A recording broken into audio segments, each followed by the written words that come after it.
ভাইরা আমার, ইস্তেগফার সকল সমস্যার সমাধান। ইস্তেগফারের ভিতরে সবচেয়ে শ্রেষ্ঠ ইস্তেগফার হলো সাইয়্যিদুল ইস্তেগফার। সাইয়্যিদুল ইস্তেগফারটা যদি মুখস্থ না পারেন, অন্তত লিখিত ভার্সনটা পড়েন।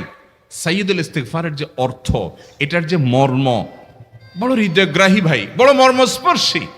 ইমানদার এটার অর্থের দিকে তাকায় যদি পড়ে, তো তার অন্তর না গলে পারে না। যে ব্যক্তি ইস্তেগফারকে আঁকড়ে ধরবে, এটাকে কন্টিনিউয়াসলি করবে, ইস্তেগফার কখনো ছাড়বে না, সবসময় তার মধ্যে ইস্তেগফার অব্যাহত থাকবে, ওই ব্যক্তিকে আল্লাহ রাব্বুল আলামিন বিভিন্ন পেরেশানি থেকে সারপ্রাইজড হওয়ার মতো এমন এমন পথ বের করে দিবে যে সে চিন্তাও করে নাই।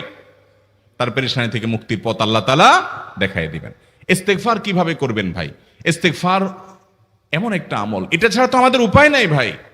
ইস্তেগফার আমাদের দুনিয়ার পেরেশানি দূর করবে, আখিরাতের পেরেশানি দূর করবে। দুনিয়ার পেরেশানি, আমাদের বিপদ আপদ মুসিবত, এগুলো, রিজিকের অনটন অভাব, এগুলা। আর আখিরাতের পেরেশানি হলো আমাদের পাপ গুনাহ, এগুলা। কোরআনে কারিমে আল্লাহ রাব্বুল আলামিন সূরা নূহের মধ্যে আল্লাহ নবী নূহ আলাইহিস সালাম তার সম্পর্কে বলছেন, ফাকুলতুস্তাগফিরু রাব্বাকুম ইন্নাহু কানা গাফফারা ইউরসিলিস সামাআ আলাইকুম মিদরারা ওয়া ইউমদিদুকুম বিআমওয়ালিন ওয়া বানিন ওয়া ইয়াজআল লাকুম জান্নাতিন ওয়া ইয়াজআল লাকুম আনহারা। তিনি বলেন, আমি বলেছি আমার জাতিকে, তোমরা ইস্তেগফার কাছে ইস্তেগফারটা করতে থাকো। রুটি রুজি নাই, চাকরি নাই, ইনকাম নাই, ব্যবসা খারাপ যাচ্ছে, পেরেশানি হচ্ছে, ইস্তেগফার ধরো। কি হবে? ইন্নাহু কানা গাফফারা। যদি ইস্তেগফার করো, এক নম্বর লাভ হলো আল্লাহ মাফ করে দিবেন গুনাহ।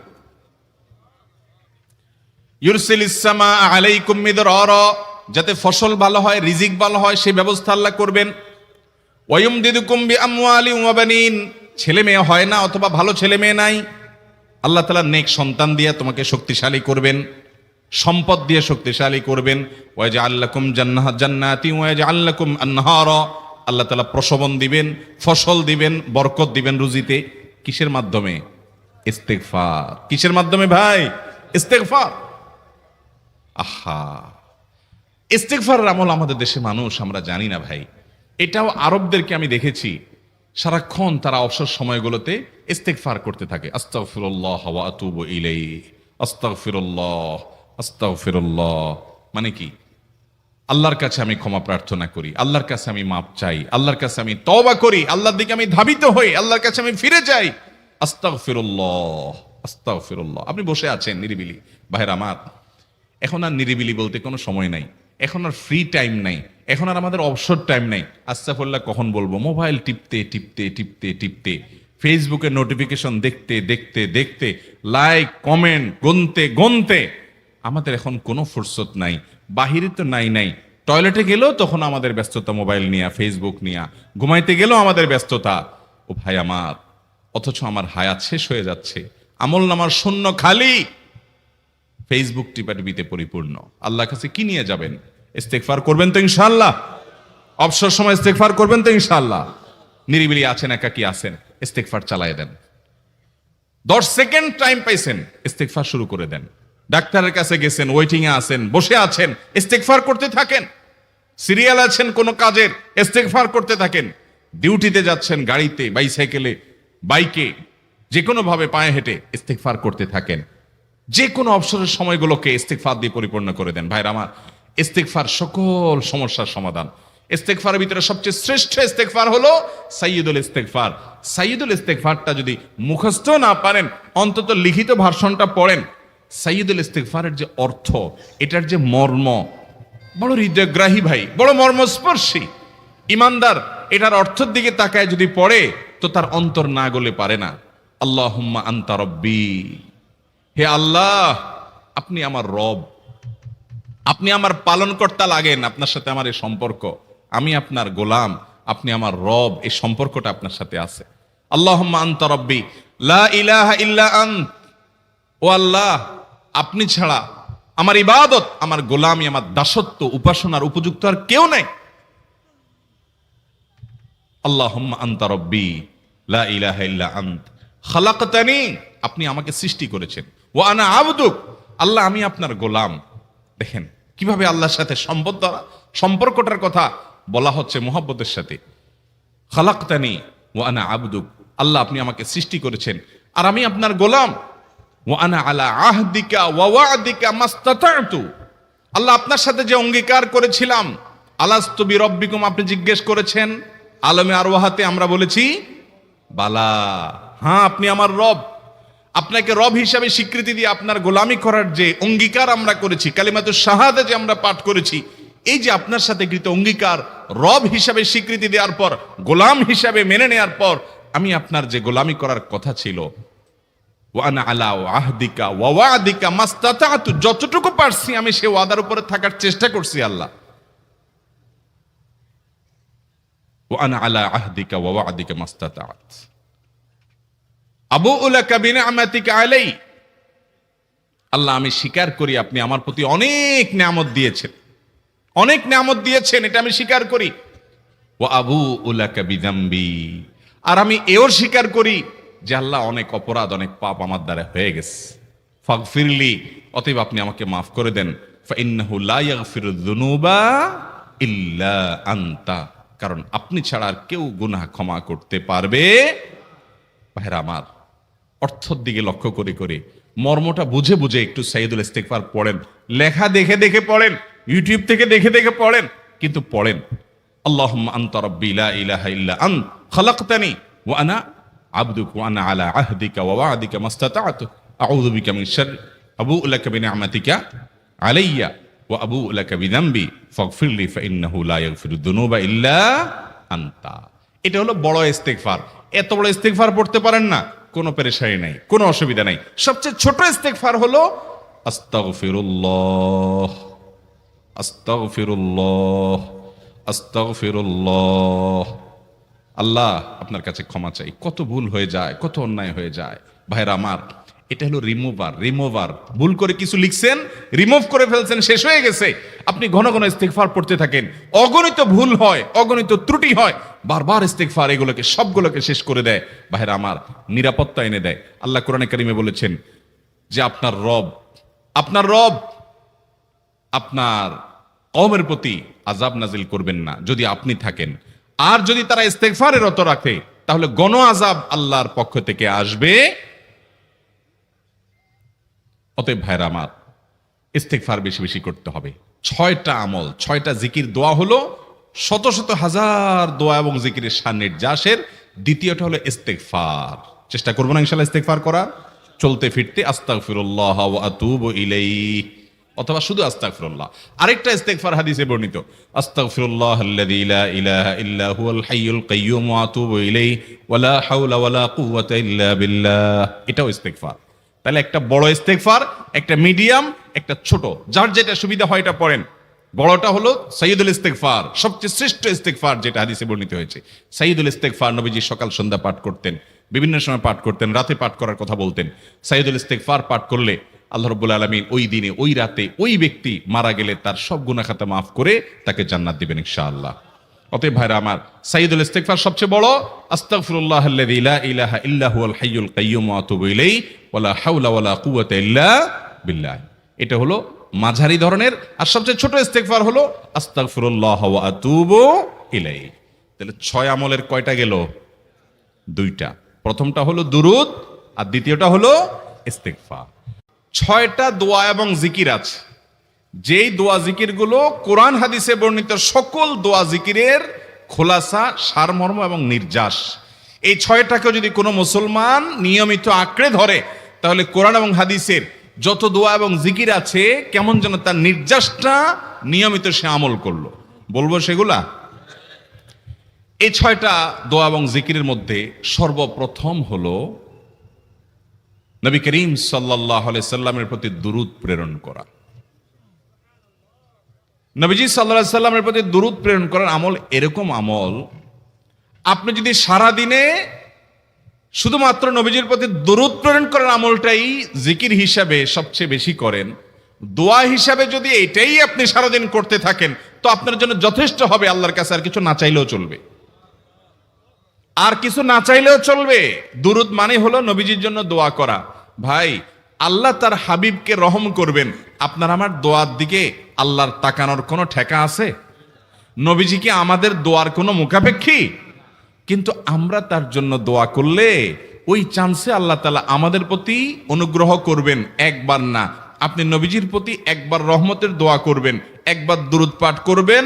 মান সাল্লা আলাইয়া মাররাতান সাল্লাল্লাহু আলাইহি আশারা, নবীজি সাল্লাল্লাহু আলাইহি সাল্লাম বলেছেন, একবার আমার জন্য তোমরা দোয়া করলে, আমার প্রতি দুরূদ পাঠ করলে, আল্লাহ তাআলা তোমাদের জীবনে 10 বার 10 জায়গায় 10 টাইমস তোমাদের উপর আল্লাহ তাআলা অনুগ্রহ করবেন। আপনি টেরও পাবেন না কত জায়গায় আল্লাহ অনুগ্রহ করেছেন। আল্লাহ বাঁচাই দিয়েছেন, একটুর জন্য শেষ হয়ে যান নাই। ওই যে দুরূদ পড়ছেন, আল্লাহ তাআলা রক্ষা করছে, আপনি খবরও নাই। আল্লাহ তাআলা আপনার প্রতি বিশাল একটা দান করছে, আপনি লক্ষ্য করেন নাই। ওই যে দুরূদ পড়ছেন একবার 10 বার রহমত হবে। এভাবে যত দুরূদ পড়বে সে তত রহমত এবং অনুগ্রহ পাবে। এক সাহাবী বলেছেন, ইয়া রাসূলুল্লাহ, আমি আমার দোয়ার কত অংশ আপনার জন্য রিজার্ভ রাখবো? আমি তো আল্লাহর কাছে অনেক কিছু চাইবো, অনেক কিছু নিবেদন করব, আপনার জন্য যেন আল্লাহ রহমত নাজিল করে, এটাই হলো দুরূদ। এই দুরূদটা আমি কি পরিমাণ রাখবো? 4 ভাগের 1 ভাগ, 3 ভাগের 1 ভাগ, অর্ধেক? এরপরে সাহাবী বলছেন, আসলে যদি সবগুলোই করি, উনি এক একটা পার্সেন্টেজ বলছেন, আর নবী করিম সাল্লাল্লাহু আলাইহি সাল্লাম বলছেন যে, তাকে বোঝাচ্ছেন যে আরো বেশি করতে পারলে ভালো হয়। তো সাহাবী বাড়াইতে বাড়াইতে শেষ পর্যন্ত বলেন যে, আমার দোয়া যদি সবগুলো আপনার জন্য করি, আমি যদি আর কোনো দোয়া না করি, শুধু আপনার জন্যই দোয়া করি, নবী করিম সাল্লাল্লাহু আলাইহি সাল্লাম তাকে সুসংবাদ দিলেন যে, তাহলে তোমার আর কোনো সমস্যা থাকবে না, সব সমস্যা দূর হয়ে যাবে, তোমার কোনো পেরেশানি থাকবে না। ভাইরা আমার, দুরুদের আমল এমন একটা আমল যে আপনার জীবনে কোনো বিপদ, কোনো মুসিবত, কোনো পেরেশানি, কোনো সমস্যা দেখা দিয়েছে, আপনি যদি দুরুদ পড়তে থাকেন, কোনো কিছু মনে আসছে না, অনেক সময় ছাত্র জিজ্ঞেস করে, ভাই পরীক্ষার হলে পড়া ভুলে গেছি, কি করব? আমি দুরুদ পড়া শুরু করেন। আরবদেরকে দেখা যায় কোনো কিছু ভুলে গেলে তারা বলে আল্লাহুম্মা সাল্লি আলা মুহাম্মদ, আল্লাহুম্মা সাল্লি আলা মুহাম্মদ, এটা শুরু করে তারা। কারণ নবী করিম সাল্লাল্লাহু আলাইহি সাল্লাম এর হাদিস থেকে স্পষ্টভাবে, একটি নয় বহু হাদিস থেকে প্রমাণিত, যে ব্যক্তি দুরূদটা নিয়মিত পাঠ করবে, সালাত আলা নবীটাকে যে ব্যক্তি আঁকড়ে ধরবে, সব সময় তার মুখ থেকে সালাত সালাত সালাম চলতে থাকে, এই ব্যক্তির সকল গুনাহ আল্লাহ মাফ করে দিবেন, সকল পেরেশানি আল্লাহ তাআলা মুক্ত করে দিবেন। ভাইরা আমার, দুরূদের আমলটা এত গুরুত্বপূর্ণ আমল, এটা আমরা করি এখন। অনেকে আছেন যে আনুষ্ঠানিকতা যখন থাকে দুরুদের, মিলাদের, তখন একটু সালাত আলান নবী যেভাবেই করেন। আর বাকি অনেকে আছেন যেগুলো করারও কোনো খোঁজ খবর নাই। দুরুদ বেশি বেশি করে পাঠ করবো তো ইনশাআল্লাহ। সবচেয়ে শ্রেষ্ঠ দুরুদ, সবচেয়ে উত্তম দুরুদ হলো দুরুদ ইব্রাহিম, যেটা নামাজে পড়েন। আর সবচেয়ে সংক্ষিপ্ত দুরুদ হলো সাল্লাল্লাহু আলাইহি ওয়াসাল্লাম। এছাড়া নবীজির প্রতি দোয়ামূলক যে কোনো দুরুদই আল্লাহর কাছে গ্রহণযোগ্য হতে পারে, যদি দুরুদের অর্থের মধ্যে, কথা বলার মধ্যে খারাপ কিছু না থাকে। দুরুদের নামে অনেকগুলো দুরুদ প্রচলিত আছে বিভিন্ন বই পুস্তকে, অমুক দুরুদ পড়লে অমুক এত নেকি হয়, বা অমুক দুরুদ পড়লে এতবার পড়লে ওই বিপদ দূর হয়। এগুলো কোনো হাদিস নির্দেশিত না, এগুলো হয়তো কারোর তাজরিবা, অভিজ্ঞতা নির্ভর। কিন্তু হাদিস নির্দেশিত দুরুদ হলো দুরুদ ইব্রাহিম, আর সবচেয়ে সংক্ষিপ্ত দুরুদ হলো সাল্লাল্লাহু আলাইহি সাল্লাম। অর্থের ভিতরে যদি খারাপ কিছু, শিরকের কিছু না থাকে, নবীকে আবার আল্লাহর পর্যায়ে পৌঁছানোর মতো গোমরাহি যদি না থাকে দুরুদের অর্থের মধ্যে, তাহলে যে কোনো দুরুদই আপনি আল্লাহর কাছে পেশ করতে পারেন।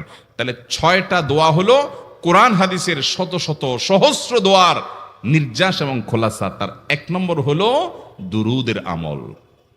করবো না বেশি বেশি ইনশাআল্লাহ? আমার জীবনে বহুবার এমন হয়েছে, বহুবার এমন এমন বিপদ যে দেয়ালে পিঠ ঠেকে গেছে, এখান থেকে উদ্ধারের কোনো পথ আর চোখের সামনে দেখা যাচ্ছে না।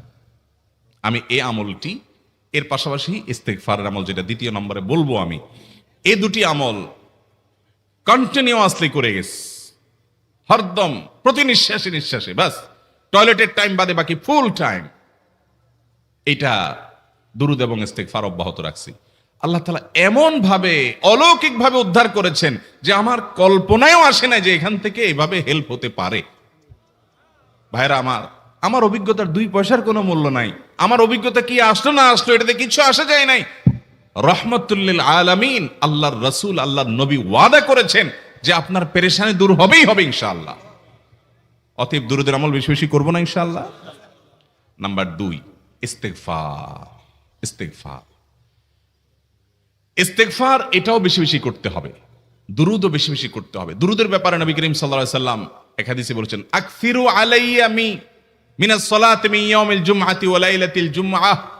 জুমার রাতে আর জুমার দিনে, অর্থাৎ বৃহস্পতিবার দিবাগত রাত আর জুমার দিন শুক্রবার, এই সময়গুলোতে তোমরা আমার প্রতি বেশি বেশি দুরূদ পাঠ করো। এই যে নবীজি বলছেন বেশি বেশি পাঠ করো, তাহলে দুরূদটা বেশি বেশি পাঠ করতে হবে। ঠিক একইভাবে 2 নম্বর যেটা, দ্বিতীয় আমল যেটা ইস্তিগফার, এটাও বেশি বেশি করতে হবে। কারণ ইস্তিগফার সম্পর্কে কোন কোন হাদিসের ভাষ্যের মধ্যে মান লাজিমাল ইস্তিগফার ভাষ্য এসেছে, অর্থাৎ নাম্বার 3।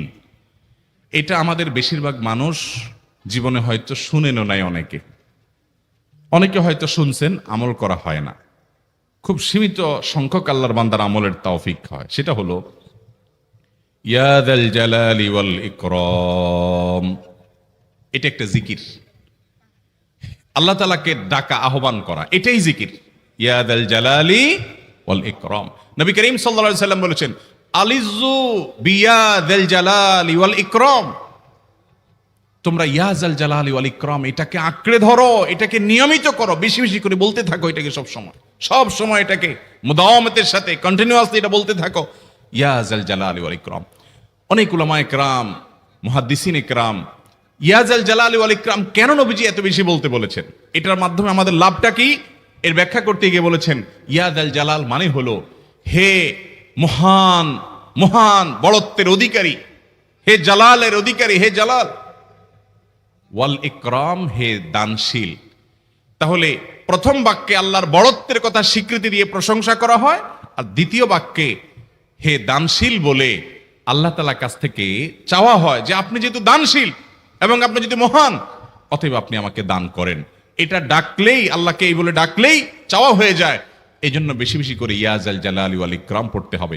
অনেকে হয়তো নতুন শুনেছেন, আজকে থেকে শুরু করে দিবেন ইয়া যাল জালালি, সকাল বিকাল মনে থাকে না তো লিখে লিখে ওয়ালে টাঙ্গায়া দেন। বাসা বাড়িতে এমন জায়গায় লিখে রাখেন তাকাইলে নজরে পড়ে, কারণ মোবাইলে আমাদেরকে সবকিছু ভুলায় দেয়, দুনিয়ার ব্যস্ততা সব ভুলায় দেয়। এই জন্য বেশি বেশি ইয়া যাল জালালি ওয়াল ইকরাম পড়বো। 3টা হয়ে গেল। নাম্বার 4 নম্বর যে দোয়া এবং জিকির করতে নবী করিম সাল্লাল্লাহু আলাইহি সাল্লাম সব সময় আমাদেরকে উৎসাহ দিয়েছেন, অনুপ্রেরণা দিয়েছেন। এবং ইবনে সাদি রাহিমাহুল্লাহ তিনি 6টা নির্যাস দোয়া এবং জিকির যে বলেছেন, তার 4 নম্বর হলো লা হাওলা ওয়ালা কুওয়াতা ইল্লা বিল্লাহ। লা হাওলা ওয়ালা কুওয়াতা ইল্লা বিল্লাহ। লা হাওলা ওয়ালা কুওয়াতা ইল্লা বিল্লাহ, এটা হলো সারেন্ডার করা, আল্লাহর কাছে সারেন্ডার করা, আত্মসমর্পণ করা। মানে আল্লাহ ছাড়া কোনো ভালো কাজ করার ক্ষমতা কারণ নাই, করার তৌফিক দেওয়ার ক্ষমতা কারণ নাই, আর পাপ থেকে বাঁচানোরও ক্ষমতা কারণ নাই। এই জন্য আমি কেমন যেন আল্লাহর কাছে সারেন্ডার করছেন, লা হাওলা ওয়ালা কুওয়াতা ইল্লা বিল্লাহ। কোন অবস্থা, কোন সামর্থ্য, এগুলো কারোর কাছে নাই, শুধুমাত্র কার কাছে আছে? আল্লাহর কাছে আছে। এই অর্থ বুঝে আপনি লা হাওলা ওয়ালা কুওয়াতা ইল্লা বিল্লাহ বেশি বেশি পাঠ করবেন। নবী করিম সাল্লাল্লাহু আলাইহি সাল্লাম বলেছেন, তোমাদেরকে কি আমি জান্নাতের একটা ভান্ডারের খবর দিব, যেটা জান্নাতের ভান্ডার, সওয়াব টওয়াব না, সাধারণ অল্প স্বল্প সওয়াব না, পুরো জান্নাতের ভান্ডারের সন্ধান দিয়ে দিব। সাহাবা ইকরাম তো চাইতেনই সেটা। নবীজি সাল্লাল্লাহু আলাইহি সাল্লাম তখন বলেছেন যে লা হাওলা ওয়ালা কুওয়াতা ইল্লা বিল্লাহ, এটা হলো কানজুম মিন কুনুজিল জান্নাহ, জান্নাতের ভান্ডার সমূহের মধ্যে থেকে একটা বড় ভান্ডার হলো লা হাওলা ওয়ালা কুওয়াতা ইল্লা বিল্লাহ। অতএব এই আমলটাও বেশি বেশি করবেন। 4 নম্বর আমল হয়ে গেল। দুরুদের আমল 1, ইস্তিগফারের আমল 2, ইয়া যাল জালালি ওয়াল ইকরাম 3, লা হাওলা ওয়ালা কুওয়াতা ইল্লা বিল্লাহ। কয়টা হলো? 4। 5 নম্বর আমল হলো দোয়া ইউনুস। দোয়া ইউনুস জানা আছে তো? লা ইলাহা ইল্লা আনতা সুবহানাকা ইন্নী কুনতু মিনাজ জালিমিন। ভাইরা আমার, অর্থের দিকে তাকায়া মাঝে মধ্যে মোবাইল টোবাইল সব ফালায় রেখে একটু আল্লাহর সাথে কথা বলবেন, আল্লাহর সাথে একটু কানেক্টেড হওয়ার চেষ্টা করবেন, আল্লাহর সাথে একটু সংযুক্ত হওয়ার চেষ্টা করবেন। ডিসকানেক্টেড তো পুরো লাইফটা কাটাই দিলেন, একটু কানেক্টেড হওয়ার চেষ্টা করেন। প্রতিদিন কিছু সময় বসে একটু জিকির করেন, চলতে ফিরতে একটু আল্লাহকে সময় দেন। আপনি উপকৃত হবেন, আপনার কল্ব জিন্দা হবে, আমল নামা সওয়াবে পরিপূর্ণ হবে। লা ইলাহা ইল্লা আনতা সুবহানাক ইন্নী কুনতু মিনাজ জালিমিন। অর্থের দিকে তাকান, কত মর্মস্পর্শী। লা ইলাহা ইল্লা আনতা, আল্লাহ আপনি ছাড়া কোনো সত্যিকারের মাহবুদ নাই, উপাস্য নাই। সুবহানাক, আপনি পবিত্র, আমি আপনার পবিত্রতা জ্ঞাপন করছি। ইন্নী কুনতু মিনাজ জালিমিন, তবে আমি সেসব মানুষদের অন্তর্ভুক্ত যারা নিজের প্রতি নিজে জুলুম করেছে, অবিচার করেছে, অন্যায় করে আমার নিজের পায়ে নিজে কুড়াল মেরেছি বহু। অতএব আপনি আমাদের প্রতি রহম করেন। এই দোয়া পাঠ করে আপনারা সবাই জানেন আল্লাহর একজন নবী, তিনি জীবনের সবচেয়ে কঠিন পরিস্থিতির মুখোমুখি হয়ে এমন বিপদে পড়েছেন যে বিপদ থেকে উদ্ধারের কোনো পথ ছিল না। দুনিয়াবী সকল সিস্টেম বলবে যে সমুদ্রে নিক্ষেপিত হয়ে বিশাল বড় সমুদ্রের প্রাণী মাছের পেটে চলে গেলে সে মানুষ আবার বাঁচে কিভাবে, মুহূর্তের ভিতরে তো মারা যাবে অক্সিজেনের অভাবে। এটাই দুনিয়ার সিস্টেম বলে। আল্লাহ তাআলা অলৌকিক ভাবে, লৌকিক সিস্টেমের ঊর্ধ্বে রেখে আল্লাহ তাআলা তাকে এই বাক্য পাঠ করার কারণে এর মাধ্যমে আল্লাহ তাকে মুক্তি দান করেছেন। এবং আল্লাহ তাআলা এই ঘটনা কোরআনে উল্লেখ করার পর একটা সুসংবাদ বলছেন আমাদের সবার জন্য, বিরাট বড় আনন্দের সংবাদ। আল্লাহ বলেছেন ওয়াকাযালিকা নুনজিল মুমিনিন। এই বাক্য পাঠ করার পর ইউনূস আলাইহিস সালামকে শুধু রক্ষা করেছেন আল্লাহ তাই নয়, আল্লাহ বলেছেন একইভাবে তাকে যেরকম রক্ষা করেছি, এই বাক্য যদি কেউ পড়ার মতো পড়ে, হক আদায় করে পড়ে, মনের গভীর থেকে পড়ে, মর্ম উপলব্ধি করে পড়ে, নিয়মিত পড়ে, ওয়াকাযালিকা নুনজিল মুমিনিন, ঈমানদারদেরকে আমি রক্ষা করে দেব এভাবে। আরো শুনবেন, আমাদের প্রিয় নবী সাল্লাল্লাহু আলাইহি ওয়াসাল্লাম বলেছেন, তোমরা আমার ভাই ইউনূস ইবনে মাত্তা যে দোয়া করেছে, ওই দোয়াটাকে তোমরা আঁকড়ে ধরবা, যে কোনো বিপদে আপদে মুসিবতে আল্লাহর কাছে চাইবা। ভাইরা আমার, আমরা বিপদ আপদে পড়লে হুজুরদের কাছে চলে যায় দোয়ার জন্য, অনেকে মাজারে চলে যায়, সেখানে মানত করে, টাকা পয়সা দেয় বিপদ উদ্ধার করার জন্য। কপাল পোড়া জানে না ও কার গোলাম, ও আরশে আজিমের মালিকের গোলাম, তার সাথে ডাইরেক্ট কানেক্টেড হওয়ার সুযোগ আছে, শুধু ইউজ করলেই হয়, সুইচ দিলেই হয়। কপাল পোড়া জানে না, ডানে বামে গিয়ে নিজের আমল বরবাদ করে, ঈমান বরবাদ করে, তাওহীদ নষ্ট করে। ভাইরা আমার, তাহলে যে কোনো সমস্যা ফিল করি অথবা স্বাভাবিক অবস্থাতে দোয়া ইউনূস পাঠ করব, লা ইলাহা ইল্লা আনতা সুবহানাকা ইন্নী কুনতু মিনাজ জালিমিন। ভাইরা আমার, দুনিয়ার মানুষের কাছে আপনি অপরাধী এটা বললে খারাপ লাগে। আপনি একটা অফিসে চাকরি করেন, দুর্নীতি করে চুরি করে ধরা পড়ছেন, বসের কাছে যায় মাপ চাইছেন, স্যার ভুল হয়ে গেছে, আর কখনো করব না, লোভে পড়ে করে ফেলছি, বিপদে পড়ছিলাম, টাকা টানছিল স্যার, আর কোনোদিন করব না, মাফ করে দেন স্যার, চাকরিটা রাখেন স্যার। আপনি মাপ চাইলেন, লজ্জিত হলেন, চোখের পানি ফেললেন, পাও ধরে মাপ চাইলেন, ছোট হলেন। এই ছোট হওয়ার পরে আপনার চাকরি যদি টিকেও যায়, বস যদি আপনাকে মাফ করেও দেন, তারপরেও কি আপনার কাছে ভালো লাগবে? না এত বড় একটা অঘটন ঘটলো, ছোট হলেন, সবার সামনে লজ্জিত হলেন, অনুতপ্ত হলেন, ধরা পড়লেন, মাপ চাইতে হলো, এজন্য আপনার খারাপ লাগবে না? কিরকম খারাপ লাগবে? এত খারাপ লাগে অনেকে সহ্য করতে পারে না, গুনাহের দিকে চলে যায়, আত্মহত্যা পর্যন্ত করে ফেলে, এই বেইজ্জতি সহ্য করতে পারে না। ঠিক না ভাই? ঠিক। মানুষের কাছে মাপ চাইলে, মানুষের কাছে ছোট হলে মানুষের কষ্ট হয়। অদ্ভুত। আরশে আজিমের মালিকের কাছে সেজদায় পড়ে চোখের পানি ফেলে যদি স্বীকার করেন, ও মালিক, নামাজ পড়ি নাই, বড় জুলুম করেছি, কাবিরা গুনাহ করেছি, ও মালিক, হারাম জিনিস দেখে ফেলেছি, খারাপ জিনিস শুনে ফেলেছি, পাপ করেছি, অপরাধ করেছি মালিক, জাহান্নামের যে বিবরণ হাদিসে আসছে, এটা সহ্য করার ক্ষমতা আমার নাই, আপনি আমাকে মাফ করে দেন। এইভাবে যদি আল্লাহর কাছে একটু চোখের পানি ফেলে দোয়া করেন, একটু দোয়া করে দেখেন, আল্লাহর শপথ করে বলছি, আপনার জীবনে সবচাইতে আনন্দের মুহূর্ত হবে তখন যেদিন এরকম দোয়া করতে পেরেছেন, চোখের পানি ফেলতে পেরেছেন। দুনিয়ার মানুষের কাছে ছোট হলে মানুষের মনটা সংকীর্ণ হয়, ছোট হয়, মানুষ অপমান বোধ করে, খারাপ লাগে। মালিকের কাছে যদি কেউ মাপ চায়, চোখের পানি ফেলে, ইস্তেগফার করে, ছোট হয়, তাহলে তার অন্তরে আরো আনন্দ অনুভব হয়। সালহাতু সঙ্গে বুদি দিল খরাশ, আজমোদে এক জামানা খাকে বাস। পাথর হয়ে বহুকাল ছিলে ভাই, কিছু কালের জন্য একটু মাটি হও, আসো, একটু মাটি হয়ে দেখো। পাথর হয়ে তুমি যতটা আনন্দিত হয়েছো, পুলকিত হয়েছো, পরিতৃপ্ত হয়েছো, আরশে আজিমের মালিকের শপথ করে বলছি, আল্লাহর কাছে মাটি হয়ে, ছোট হয়ে, তুচ্ছ হয়ে, অপমানিত হয়ে, ক্ষমা চেয়ে, ইস্তেগফার করে তুমি যখন লা ইলাহা ইল্লা আনতা সুবহানাকা ইন্নী কুনতু মিনাজ জালিমিন, নিজে পাপ করেছো এটা স্বীকার যখন করবে, তখন আল্লাহ তাআলা শুধু মাফ করবেন না, তোমাকে ঈমানের স্বাদ দিবেন, তুমি সাথে সাথে অন্তরে সেটা অনুভব করবা। ভাইরা আমার, আল্লাহর দিকে ধাবিত হব তো ইনশাআল্লাহ? গুনাহের, পাপের, অপরাধের পথ ছেড়ে আসবো তো ইনশাআল্লাহ? লা ইলাহা ইল্লা আনতা সুবহানাকা ইন্নী কুনতু মিনাজ জালিমিন। কোরআন হাদিসের নির্যাসের 5 নম্বর আমল দোয়া ইউনুস। নবীজি সাল্লাল্লাহু আলাইহি সাল্লাম বলেছেন, আমার ভাই ইউনুস আলাইহিস সালাম, তিনি আল্লাহর কাছে এটা পড়ে যেরকম বিপদ থেকে রক্ষা পেয়ে গেছেন, তোমরা আমার ভাই ইউনুস আলাইহিস সালামের দোয়াটা বেশি বেশি পড়বা, ওইটাকে তোমরা আঁকড়ে ধরবা, তোমাদেরকে আল্লাহ তাআলা উদ্ধার করবেন। আল্লাহ কোরআনে ওয়াদা করেছেন, ওয়া কাযালিকা নুনজিল মুমিনিন, এভাবে আমি ঈমানদারদেরকে রক্ষা করব। অতএব ভাইরা আমার, বিপদ আপদে ওই মাজারে দৌড় দিবেন না, হুজুরের কাছে দোয়া চান, এটাতে দোষের কিছু নাই, কিন্তু সবকিছুর আগে আপনি নিজে নিজের মালিকের কাছে চান। আমরা অনেকে দোয়া করি না, কেন করি না? আমরা মনে করি যাই রে, আমি এত গুনাহগার মানুষ, আমার দোয়া কবুল হবে, এই জন্য হুজুরের কাছেই শুধু যায়, যে হুজুর যদি কিছু বলে দেয়। আল্লাহর কাছে ডাইরেক্ট চাইলে যে পাওয়া যাবে, এটা অনেক মুসলমান বিশ্বাস করে না, ভালো করে জানে না। ভাইরা আমার, আল্লাহ কোরআনে বলেছেন,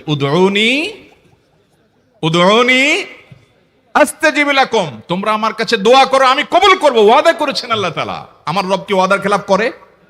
আমাদের রব ওয়াদার খেলাফ করে? ইন্নাহু লা ইউখলিফুল মিআদ, তিনি ওয়াদার খেলাফ করেন না। তিনি বলেছেন তোমরা দোয়া করো, হালাল বক্ষণ থাকে, যদি হালাল উপার্জন যদি থাকে, শরীরে যদি হারাম যদি না থাকে, শর্ত আদায় করে দোয়া যদি করেন, দোয়া করে আবার হুলস্থুল যদি না করেন, তাড়াহুড়ো যদি না করেন, দোয়া করে আল্লাহর কাছে দরখাস্ত জমা দিয়ে দেন, দুরূদ পাঠ করেন, শর্ত আদায় করে দোয়া করেন, আপনি যত অপরাধী হন, যত গুনাহগার হন, যত পাপিষ্ঠ হন, আল্লাহ আপনার দোয়া কবুল করবে। আচ্ছা ভাই, আমরা যত খারাপ হই, আপনি নামাজ পড়েন না, আপনি ফিল্ম দেখেন, আপনি হারাম জিনিস দেখেন, আপনি অনেক খারাপ কাজ করেন, গালিগালাজ করেন, মানুষের হক মারেন, যত খারাপ আপনি হন, আপনি ইবলিসের চেয়ে বেশি খারাপ হতে পারবেন? ইবলিসের চেয়ে বেশি খারাপ হওয়ার সুযোগ আছে? খারাপের বাপ সে, তার মতো খারাপ তো আপনি চাইলেও হতে পারবেন না, ঠিক না ভাই? ঠিক। আচ্ছা, এই ইবলিস আল্লাহর কাছে দোয়া করছে কখন? এমন সময় যখন আল্লাহ তাকে নির্দেশ করছে সিজদা করো। আদমের সম্মানে সেই নির্দেশ সে লঙ্ঘন করেছে, ডাইরেক্ট আল্লাহর সামনে সরাসরি লঙ্ঘন, সরাসরি বিদ্রোহ। আপনার সামনে আপনার ছেলে, আপনার কর্মচারী, আপনার কাজের লোক ডাইরেক্ট যদি একটা জিনিস বলে পারবো না, কি পরিমাণ মেজাজ আপনার গরম হবে চিন্তা করেন। অথচ আপনিও মানুষ, সেও মানুষ, আর আল্লাহ হলেন সৃষ্টিকর্তা, এ হলো সৃষ্টি। সে যুক্তি দেখায়, খালাক্তানি মিন নার ওয়া খালাক্তাহু মিন তিন, আমারে আগুন থেকে তৈরি করছেন, তারে মাটি থেকে তৈরি করছেন, আমি কেন তারে সিজদা করব? তর্ক যুক্তি হাজির করে আল্লাহর নির্দেশকে আল্লাহর সামনে লঙ্ঘন করেছে। কত ডেঞ্জারাস সিচুয়েশন বুঝেন, কি পরিমাণ রাগ আল্লাহ রাব্বুল আলামিন হওয়ার কথা। তার তো গুণবাচক নাম শুধু রহমান রহিম না, তার গুণবাচক নাম আছে কি? কাহার, জব্বার। তো আল্লাহ রাব্বুল আলামিনের এই গুণবাচক নামও তো আছে। তিনি হচ্ছে প্রচন্ড রকমের কাহারের অধিকারী। তো আল্লাহর সামনে ডাইরেক্ট তার আদেশকে লঙ্ঘন করেছে, হঠকারিতা দেখিয়েছে, অহংকার করেছে, দম্ভ দেখিয়েছে, এত বড় বেয়াদবি করেছে। ওই টাইমে আল্লাহ তাআলা তো রাগ হওয়ার কথা। ওই রাগের সময়, ওই কঠিন সময় ইবলিস যখন আল্লাহ তাকে বললেন, যাও ফখরুজ মিনহা ফাইন্নাকা রাজিম, জান্নাত থেকে বের হও, তুমি বিতাড়িত, আল্লাহ রাগ হয়ে তাকে জান্নাত থেকে বের করে দিলেন। ভাইরা আমার, এই রকম সময় পর্যন্ত ইবলিস দোয়া করে বসছে। কি দোয়া করছে? রব্বি আনজিরনি ইলা ইয়াউমি ইউবআসুন, আল্লাহ আমাকে সুযোগ দেন, কিয়ামত পর্যন্ত হায়াতটা দেন আমারে, দোয়া করে বসছে। কিন্তু আল্লাহ তাআলা কি করছেন? আল্লাহ বলছেন, তো বড় সাহস তোর, বেটা মাত্র সিজদা করতে বলছেন, করলি না, কমবখত, আবার দোয়া করস? আল্লাহ সেটা বলেন নাই। আল্লাহ কি করছেন? ইন্নাকা মিনাল মুনজারিন, যাও তোমাকে সুযোগ দেয়া হলো। সুবহানাল্লাহ। ইবলিস যদি আল্লাহর রাগ হওয়ার মতো সময়ে, ক্রোধ হওয়ার মতো সময়ে আল্লাহর সামনে আল্লাহর সরাসরি অবাধ্য হয়ে আল্লাহ তাকে বের করে দিচ্ছেন, বিতাড়িত শয়তানকে, ওই টাইমে যদি দোয়া করার পর ইবলিসের দোয়া কবুল হয়, ও মুসলমান, আপনি আল্লাহর গোলাম হিসেবে নিজেকে স্বীকার করেন, আপনি যত পাপিষ্ঠ হন না কেন, আপনার দোয়া কেন কবুল হবে না? আল্লাহর কাছে দোয়া করবো না ইনশাআল্লাহ? ইবলিসই আমাদেরকে বুঝায়, ফুসলায়, তুই কোন মুখে দোয়া করবি আল্লাহর কাছে? তোর নামাজের ঠিক নাই, তোর ইবাদতের ঠিক নাই, এত আকাম কুকাম করস ফেসবুকে ইউটিউবে, তোর মতো 2 নম্বর একটা মানুষ, কোন মুখে আল্লাহর কাছে দোয়া করবি? থাক, দোয়া করিস না, আমি কেমনে এই মুখ নিয়ে দোয়া করবি? এটা যখন আপনার মনের ভিতরে আসে তখন বুঝবেন যে মিস্টার ইবলিস অ্যাক্টিভ হয়ে গেছে আপনার শরীরে। কথা কি বুঝাতে পারছি? আল্লাহর কাছে দোয়া করবেন তো ইনশাআল্লাহ? এই 6টা দোয়া জিকিরের 5 নম্বর দোয়া ইউনুস, অর্থ সহকারে বুঝে বুঝে আল্লাহর কাছে চাইবেন এবং দোয়া করবেন।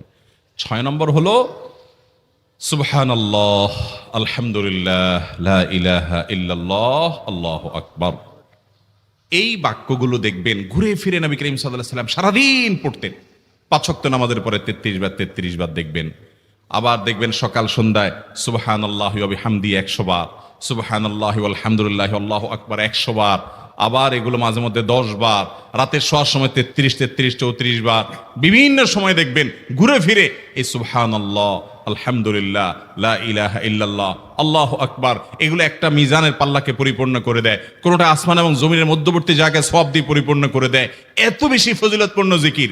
এই জন্য পুরো কোরআন হাদিসের দোয়া এবং জিকিরের নির্যাসের শেষ এবং 6 নম্বর হলো বেশি বেশি করে দিন রাত 24 ঘন্টা যখন সুযোগ পাবেন, যেখানে যেখানে হাদিসে যে সংখ্যা বলা আছে ওটাতে করবেনই, ওর বাইরেও বেশি বেশি করে সুবহানাল্লাহ, আলহামদুলিল্লাহ, ওয়ালা ইলাহা ইল্লাল্লাহ, আল্লাহু আকবার বেশি বেশি করবো না ইনশাআল্লাহ? আবার বলছি, পুরো কোরআন হাদিসের দোয়া এবং জিকিরের নির্যাস 6টির একটি হলো, এটি ইবনে সাঈদী রাহিমাহুল্লাহর গবেষণা, তার গবেষণার আলোকে তিনি এটা পেশ করেছেন। এটি আবার কোন হাদিস থেকে নির্যাস বের করে দেওয়া হয়েছে সে নয়, এটা একজন মুফাসসিরের গবেষণা। তিনি বলেছেন কোরআন হাদিসে যত দোয়া বলা হয়েছে সবগুলার মর্ম কথা এর মধ্যে চলে আসে। তাছাড়া নবী সাল্লাল্লাহু আলাইহি সাল্লাম এবং কোরআনে এইগুলাকে বেশি বেশি করতে বলেছেন। আলিজ্জু, আকসিরু, মান লাজিমা, এই শব্দগুলো ব্যবহার করা হয়েছে। এই জন্য এগুলো বেশি বেশি করে করতে হবে। এই যে শেষেরটা নবী সাল্লাল্লাহু আলাইহি ওয়াসাল্লাম সবসময় বিভিন্ন জায়গায় করতেন। আবারও বলছি, নাম্বার 1 দুরুদ, নাম্বার 2 ইস্তিগফার, নাম্বার 3 ইয়া দাল জালালি ওয়াল ইকরাম, নাম্বার 4 লা হাওলা ওয়ালা কুওয়াতা ইল্লা বিল্লাহ, জান্নাতের ভান্ডার এটা, নাম্বার 5 লা ইলাহা ইল্লা আনতা সুবহানাকা ইন্নী কুনতু মিনাজ জালিমিন, বিপদ না আসলেও স্বাভাবিক অবস্থায় পড়বেন। নাম্বার 6 সুবহানাল্লাহি ওয়াল হামদুলিল্লাহি ওয়ালা ইলাহা ইল্লাল্লাহু আল্লাহু আকবার। নিয়মিত করব তো ইনশাআল্লাহ? আল্লাহ আমাকে আপনাকে আমাদের সবাইকে আমল করার তৌফিক দান করুন। বুখারী মুসলিম এক যুগে বর্ণনা করেছে যে আবু হুরায়রা রাদিয়াল্লাহু তাআলা আনহু তিনি ইরশাদ করেছেন, আওসানি খলিলি বিসালাস, প্রিয় নবী সাল্লাল্লাহু আলাইহি সাল্লাম আমাকে 3টি বিষয়ের ওসিয়ত করেছেন। কয়টি বিষয় ওসিয়ত করেছেন? আমাদের প্রিয় নবী সাল্লাল্লাহু আলাইহি সাল্লাম এই সাহাবীকে ওসিয়ত করেছেন এই হাদিসে 3টি বিষয়। লা আদাহুন্না হাত্তা আমুত, আমি মৃত্যুর আগ পর্যন্ত এই 3টি কাজ কখনো ছাড়ব না, কারণ এই 3টি কাজ যেন আমি সব সময় করি। নবী করিম সাল্লাল্লাহু আলাইহি সাল্লাম সে ওসিয়ত আমাকে করে গেছেন, আমি এই কাজগুলো কখনো ছাড়ব না মৃত্যুর আগ পর্যন্ত। সাহাবী তার সংকল্পের কথা বলছেন। সে কাজগুলো কি? সাওমু সালাসাতি, সিয়ামু সালাসাতি আইয়াম মিন কুল্লি শাহর, প্রত্যেক মাসে 3 দিন করে রোজা রাখা। প্রত্যেক মাসে 3 দিন করে কি রাখা? চান্দ্র মাসের 13, 14, 15 যেগুলোকে আইয়ামে বীজ বলা হয়। নবী করিম সাল্লাল্লাহু আলাইহি সাল্লাম নিয়মিত রোজাগুলো রাখতেন। এই রোজাগুলো সেহের এবং ব্ল্যাক ম্যাজিক থেকে মানুষকে রক্ষা করার জন্য পরীক্ষিত এবং অনেক বড় উপকারী। আমাদের সমাজে ঘরে ঘরে আজকাল ব্ল্যাক ম্যাজিক এবং জাদুগ্রস্ত রোগী পাওয়া যায়। রোগী নিজেও জানে না, রোগীর আত্মীয় স্বজন যারা আছেন তারাও অনেক সময় জানেন না যে এখানে ব্ল্যাক ম্যাজিক করা হয়েছে। সাধারণ রোগ মনে করে তার জন্য দৌড়ঝাঁপ করেন। এই ব্ল্যাক ম্যাজিকের রোগীদের চিকিৎসার জন্য চান্দ্র মাসের 13, 14, 15 এই দিনগুলোতে রোজা রাখার কোনো বিকল্প নাই। আর যারা সেফে থাকতে চান, নিরাপদে থাকতে চান, ব্ল্যাক ম্যাজিক কাজ করবে না। কেউ শত্রুতা করে আপনার বিরুদ্ধে ব্ল্যাক ম্যাজিক করবে, কালো জাদু করবে, তাবিজ কবজ কবিরাজ দিয়ে আপনার ক্ষতি করার চেষ্টা করবে, আপনার কোনো ক্ষতি করতে পারবে না। সকাল সন্ধ্যার দোয়াগুলো পড়বেন আর সেই সাথে এই চান্দ্র মাসের 13, 14, 15 এই দিনগুলোতে রোজা রাখবেন। তো সাহাবীকে নবী করিম সাল্লাল্লাহু আলাইহি সাল্লাম 3 দিন প্রতি মাসে রোজা রাখতে বলেছেন। সেটা এই 3 দিন হতে পারে বা যে কোনো দিনও হতে পারে। এটি হলো প্রথম ওসিয়ত। দ্বিতীয় কি? ওয়াসসালাতুদ দুহা, চাষতের নামাজ যেন আমি কখনো না ছাড়ি। নবী সাল্লাল্লাহু আলাইহি সাল্লাম আমাকে ওসিয়ত করেছেন। ওসিয়ত সাধারণ উপদেশ না, ওসিয়ত হলো মনের গভীর থেকে নিংড়ানো উপদেশ, যেটা কখনো ছাড়বা না। পরম আপনজনদেরকে মানুষ ওসিয়ত করে। নবী সাল্লাল্লাহু আলাইহি সাল্লাম তার সাহাবীকে ওসিয়ত করেছেন যে প্রতি মাসে 3 দিন নফল রোজা রাখা, এটা ছাড়বা না। আর চাষতের নামাজ কখনো ছাড়বা না। এই হাজার হাজার মানুষের সমাবেশ, না হলেও 30-40 হাজার মানুষ হবে। এত মানুষের মধ্যে মাত্র 2 জন লোক হাত তুলেছেন। নবী করিম সাল্লাল্লাহু আলাইহি সাল্লাম যেটা সাহাবীকে ওসিয়ত করে গেছেন, এই চাষতের নামাজ কি, এই সম্পর্কে যদি আমি এখন প্রশ্ন রাখি, 80% মানুষ আমার ধারণা এটা বলতেই পারবে না যে এটা কোন নামাজ কখন পড়ে। আর এই কারণে এই বিলুপ্ত হয়ে যাওয়া আমলটিকে পুনর্জীবন দেওয়ার জন্য, পুনঃপ্রতিষ্ঠা করার জন্য আমি এই বিষয়ে কথা বলতে চাই। আল্লাহ রাব্বুল আলামিন আমাদেরকে এটা পুনরায় প্রতিষ্ঠা করার তৌফিক দান করুন। তৃতীয় যে ওসিয়ত করেছেন নবী সাল্লাল্লাহু আলাইহি সাল্লাম তাকে, সেটা হলো ওয়ানাউমুন আলা বিত্রিন, এবং বিতরের নামাজ পড়ে যেন আমি রাতে শুই। যারা তাহাজ্জুদ পড়বে নিশ্চিত আছেন বা প্রবল সম্ভাবনা আছে, জোরালো তার সম্ভাবনা আছে, তারা তাহাজ্জুদের পরে বিতির পড়বেন, ঠিক আছে। কিন্তু বিতির পড়তে পারি কিনা এ ব্যাপারে যদি সিউরিটি না থাকে, প্রবল নিশ্চয়তা না থাকে, তাহলে সেক্ষেত্রে বিতির পড়ে রাতে ঘুমোতে হবে। সেটাকে বিলম্ব করা যাবে না, বাদ দেওয়া যাবে না। নবী সাল্লাল্লাহু আলাইহি ওয়াসাল্লাম সে ওসিয়ত করেছেন। সহিহ মুসলিমের হাদিস আম্মা জানা আয়েশা রাদিয়াল্লাহু তাআলা থেকে বর্ণিত হয়েছে, তিনি বলেছেন, কানান নবী সাল্লাল্লাহু আলাইহি ওয়াসাল্লাম ইউসাল্লিদ দুহা আরবাআন ওয়া ইয়াজিদু মা শা।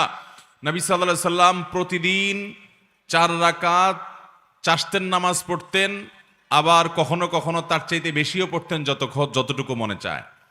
অনেক বর্ণনা থেকে 8 রাকাত পর্যন্ত পাওয়া যায়। 4 রাকাতের বেশি 6 রাকাত হতে পারে, 8 রাকাতও হতে পারে। এই হাদিস থেকে বোঝা যায় যে 4 রাকাত তিনি অবশ্যই পড়তেন, এর বেশি কখনো কখনো 8 রাকাতও পড়তেন, 6 রাকাতও পড়তেন। সহিহ মুসলিমের হাদিসে আসছে, আবু যর গিফারি রাদিয়াল্লাহু তাআলা বর্ণনা করেছেন, নবী করিম সাল্লাল্লাহু আলাইহি ওয়াসাল্লাম বলেছেন, আল্লাহ রাব্বুল আলামিন আমাদের শরীরে যতগুলো অঙ্গ প্রত্যঙ্গ দিয়েছেন, যতগুলো জোড়া দিয়েছেন, এই প্রত্যেকটি জয়েন্ট, এই প্রত্যেকটি জোড়া আল্লাহর পক্ষ থেকে অনেক বড় অনুগ্রহ। প্রতিদিন এই জোড়া ঠিক থাকার কারণে আমরা মুভমেন্ট ঠিক মতো করতে পারছি, চলাফেরা ঠিক মতো করতে পারছি, অসুবিধা হচ্ছে না। এই যে আল্লাহ তাআলার এত বিশাল বড় নেয়ামত আমরা লাভ করতে পারলাম, সেজন্য প্রতিটি জোড়া, প্রতিটি অঙ্গের তরফ থেকে প্রতিদিন আমাদের সাদাকা করা উচিত। আমরা একবার সুবহানাল্লাহ বললে একটি জোড়া, একটা জয়েন্টের পক্ষ থেকে, অঙ্গের পক্ষ থেকে সাদাকা হয়, এর পক্ষ থেকে আল্লাহর শুকরিয়া আদায় করা হয়। একবার আলহামদুলিল্লাহ বললে, একবার সুবহানাল্লাহ বললে, একবার আল্লাহু আকবার বললে, একটা ভালো কাজ করলে, একটু দান সাদাকা করলে, কাউকে অন্যায় কাজ থেকে বাধা দিলে, কাউকে কোনো ভালো কাজের নির্দেশ করলে, এই প্রত্যেকটি ভালো কাজ মানুষের প্রতিটা শরীরের প্রতিটি জয়েন্ট থেকে সাদাকা হয়। এই যে মানুষের শরীরের শত শত জয়েন্ট, এই জয়েন্ট এবং জোড়া, এই অঙ্গ প্রত্যঙ্গগুলো থেকে প্রত্যেকটি থেকে আলাদা আলাদা করে প্রতিদিন যদি সাদাকা দিতে হয়, তাহলে কি পরিমাণ নেক আমল করা লাগবে। এই হাদিসে নবী সাল্লাল্লাহু আলাইহি ওয়াসাল্লাম বলেছেন, মানুষের শরীরের প্রতিটি জয়েন্ট, জোড়া, প্রতিটি অঙ্গ প্রত্যঙ্গ থেকে একটি কাজ প্রত্যেকটির তরফ থেকে সাদাকা করার, শুকরিয়া আদায় করার কাজ করে দেয়। সেটা হলো যদি কেউ সলাতুদ দুহা বা চাষতের নামাজ পড়ে, তাহলে এই একটি কাজ তার শরীরের সমস্ত জয়েন্টের তরফ থেকে সাদাকা হয়ে যায়। মুহতারাম হাজরিন, এই সালাতুদ দুহা বা চাষতের নামাজের সম্পর্কে তিরমিজির বর্ণনায় আসছে, নবী করিম সাল্লাল্লাহু আলাইহি সাল্লাম বলেছেন যে আল্লাহ রাব্বুল আলামিন হাদিসে কুদসিতে বলেছেন, ইয়াবনা আদম, হে আদম সন্তান, এর কালি আউয়ালান নাহারে আরবাআন, তোমরা দিনের শুরুতে 4 রাকাত নামাজ পড়ো আমাকে সন্তুষ্ট করবার জন্য। এটা আল্লাহ বলছেন। আকফিকা আখিরাহু, তাহলে তোমাকে আমি দিনের শেষ পর্যন্ত পরিপূর্ণ সময়টাতে আমি যথেষ্ট হয়ে যাব সকল ক্ষতি থেকে বাঁচাবার জন্য। এই 4 রাকাত নামাজ সালাতুদ দুহা, যেটাকে আমরা চাষতের নামাজও বলি। নবী আলাইহিস সালাম অন্য হাদিসে বলেছেন, লা ইউহাফিযু আলা সালাতিদ দুহা ইল্লা আওয়াব, যারা আল্লাহর দিকে ধাবিত, আল্লাহর দিকে অগ্রসর, এলিট শ্রেণীর মুসলমান, সাধারণ শ্রেণী না, একেবারে সর্বোচ্চ মর্যাদার সর্বোচ্চ শ্রেণীর আপার ক্লাসের মুসলমান যারা, এই আপার ক্লাসের মুসলমান, তাদের কাজ হলো আল্লাহর পথে ধাবিত তারা থাকে, আল্লাহর দিকে ঝুঁকে থাকে, আল্লাহর দিকে অগ্রসর থাকে। এই আওয়াব শ্রেণীর বান্দা আপার ক্লাসের মুসলমানদের আমল হলো চাশতের নামাজ। এটা সাধারণ মুসলমানরা পারে না। এই জন্য নবী সাল্লাল্লাহু আলাইহি ওয়াসাল্লাম এটার নাম দিচ্ছেন ওয়াহিয়া সলাতুল আওয়াবিন। এটা হলো আওয়াবিনের নামাজ, অর্থাৎ আল্লাহর দিকে যারা ধাবিত থাকে তাদের নামাজ, সলাতুদ দুহা। এই নামাজটা কখন পড়তে হয়? এই নামাজটা পড়তে হয় সূর্য যখন তেতে যায়, সূর্যের উত্তাপে যখন বালি মাটি একটু গরম হতে লাগে, তখন থেকে নিয়ে জোহরের ওয়াক্ত হওয়ার আগ পর্যন্ত। এটা গরমের সিজনে এক টাইম হয়, শীতের সিজনে আরেক টাইম হয়। কারণ গরমের সময় সূর্য এক সময় উঠে, শীতের সময় সূর্য আরেক সময় উঠে। আনুমানিক বেশিরভাগ সিজনে দেখবেন আপনি 8টা সাড়ে 8টার পর থেকে নিয়ে আপনার জোহরের আগ পর্যন্ত এই টাইমটাতে বালু তেতে যায়। কখনো একটু দেরি হয়, 9টা বাজে, বা কখনো একটু আগে হয়। তো এই 9টা 10টা সাড়ে 10টা এই টাইমগুলোতে জোহরের ওয়াক্ত হওয়ার আগ পর্যন্ত 4 রাকাত নামাজ, কোন কোন বর্ণায় অবশ্য 2 রাকাতের কথা বলা হয়েছে, কিন্তু বেশিরভাগ বর্ণায় 4 রাকাতের কথা বলা হয়েছে। আবার অনেক বর্ণায় 8 রাকাতের কথা বর্ণিত হয়েছে। 2 রাকাত করে পড়তে পারেন। সলাতুল লাইলি ওয়ান নাহারি মাসনা মাসনা, নবী সাল্লাল্লাহু আলাইহি ওয়াসাল্লাম বলেছেন রাত এবং দিনের নামাজ হলো 2 রাকাত করে, নফল নামাজগুলো 2 রাকাত করে পড়ে উত্তম। যাই হোক, অনেক উলামা ইকরাম 4 রাকাত একসাথে করার কথাও বলেন, 2টা আকওয়াল আছে আমাদের মধ্যে, 2টা কওলি আছে। যাই হোক, তো চাশতের নামাজ হিসাবে আপনি 9টা 10টার দিকে কমপক্ষে 4 রাকাত নামাজ পড়বেন। কোনো সূরা নির্ধারিত নাই, যেই কোনো সূরা দিয়ে পড়তে পারেন, সূরা ফাতিহার সাথে আরেকটা সূরা মিলিয়ে। এরপরে আপনি অন্য সব নামাজের যে নিয়ম আছে ঠিক একই নিয়ম, বিশেষ কোনো নিয়ত নাই। আমি সলাতুদ দুহা পড়তেছি, চাশতের নামাজ পড়তেছি, যে নামাজ আমার পুরো শরীরের প্রতিটি অঙ্গ প্রত্যঙ্গ, প্রতিটি জয়েন্ট জোড়া থেকে এই নামাজটাই যথেষ্ট হয়ে যাবে, আমি সেই নামাজ পড়ছি। যে নামাজ পড়ার জন্য নবী সাল্লাল্লাহু আলাইহি ওয়াসাল্লাম একজন নয়, বেশ কয়েকজন সাহাবীকে ডেকে ডেকে আলাদা করে ওসিয়ত করেছেন। ওসিয়ত আর সাধারণ নসিহত উপদেশ এক জিনিস না। নবী সাল্লাল্লাহু আলাইহি ওয়াসাল্লাম ওসিয়ত করেছেন। ওসিয়ত সাধারণত বলা হয় কোনো ব্যক্তি তার মৃত্যুর পরেও যেন কোনো কাজ করা হয় সে সম্পর্কে যে উপদেশ দিয়ে যায়, গাইডলাইন দিয়ে যায়, ওটার নাম ওসিয়ত। এটা মানুষ একান্ত আপনজনকে করে। আমাদের প্রাণের নবী সাল্লাল্লাহু আলাইহি ওয়াসাল্লাম তার একাধিক সাহাবীকে, বেশ কয়েকজন সাহাবীকে ওসিয়ত করে গেছেন যে এই নামাজ কখনো ছাড়বা না। যে নামাজ নবী সাল্লাল্লাহু আলাইহি ওয়াসাল্লাম সাহাবীদেরকে ওসিয়ত করে গেছেন আদায় করার জন্য, এই 40-50 হাজার মানুষের এত বিশাল সমাবেশে 5 জন মানুষও পাওয়া যায়নি সে নামাজটা আমরা পড়ি। এই নামাজটা ভাইয়েরা আমার নিয়মিত পড়তে না পারি, অন্তত সপ্তাহে 1-2 দিন হলেও, মাঝে মধ্যে হলেও আদায় করব ইনশাআল্লাহ। ভাইয়েরা আমার, এই সমস্ত নফল নামাজগুলো ফরজ নামাজের ঘাটতি পূরণ করবে। কিয়ামতের ময়দানে 5 ওয়াক্ত ফরজ নামাজ তো পড়তেই হবে প্রতিদিন। এই নামাজে যদি ত্রুটি বিচ্ছুতি দেখা যায়, নফল নামাজ দিয়ে আল্লাহ রাব্বুল আলামিন ফরজের ঘাটতিগুলো পূরণ করবেন। বিশেষ করে এই সমস্ত নফল নামাজের এহতেমাম, এগুলোর গুরুত্ব যখন মুসলমানরা দিতে থাকবে, তখন আল্লাহর সাথে তাদের একটা বিশেষ সম্পর্ক হবে। আজকে আল্লাহর সাথে আমাদের কোনো সম্পর্ক নাই, আমরা দোয়া করি মনোযোগ নাই, নামাজ পড়ি মনোযোগ নাই, স্বাদ পাই না, তৃপ্তি পাই না, আল্লাহর সাথে কোনো কানেকশন নাই। আল্লাহর সাথে কথা বলে একটা তৃপ্তি আছে ভাই। আপনি যদি তাহাজ্জুদ পড়তে ভোর রাতে উঠেন, আপনি যদি চোখের পানি ফেলে আল্লাহর সাথে একটু কথা বলেন, আপনি অনুভব করবেন যে পৃথিবীতে সবচাইতে সুখকর সময়গুলো আপনি পার করছেন আল্লাহর সাথে কথা বলতে গিয়ে, আল্লাহর কাছে তওবা করতে গিয়ে। এমনকি আল্লাহর ভয় আপনি কাঁদছেন, সেটাও আপনার কাছে উপভোগ্য হবে যদি আপনি তাহাজ্জুদের সময় কেঁদে দেখেন। তাহাজ্জুদ পড়ার সময় ঘুম থেকে উঠে নিরালা এবং নিরিবিলি পরিবেশে যখন একাকী 2 রাকাত 4 রাকাত নামাজ পড়ে সিজদায় এবং দুহাত প্রসারিত করে আল্লাহর কাছে দোয়া করেন। আল্লাহ তাআলা আমাদেরকে এই গুরুত্বপূর্ণ আমলগুলোকে সারা জীবন আঁকড়ে ধরে রাখার তৌফিক দান করুন। চেষ্টা করব তো ইনশাআল্লাহ। ভাইরা আমার, এই চাশতের নামাজ সলাতুদ দুহা, এটা আমাদের সমাজে সবচেয়ে বেশি কঠিন হয়ে গেছে। এর বিশেষ কারণ একটি, যে আমাদের 9টা 10টা এটা হলো কাজের ভয়ঙ্কর সময়, অফিসে দৌড় দেওয়ার সময়, মহিলাদের রান্না বাড়া পুরোদমে করার সময়, ছেলে মেয়েদের স্কুল কলেজে যাওয়ার সময়। এই জন্য আমরা অনেকে এটা পড়তে পারি না। অথচ আমরা এই টাইমে অন্যান্য অনেক কাজ করি। এই কাজের ফাঁকে 4-5 মিনিট সময় বের করা, 5-10 মিনিট সময় বের করা কঠিন কিছুই না। এর জন্য দরকার হলো প্রতিজ্ঞা, এর জন্য দরকার হলো দৃঢ় প্রত্যয়। নবী আলাইহিস সালাম সাধারণত এই নামাজ কখনো ছাড়তেন না। সবসময় এই সালাতুদ দুহা পড়ার চেষ্টা করবো তো ইনশাআল্লাহ।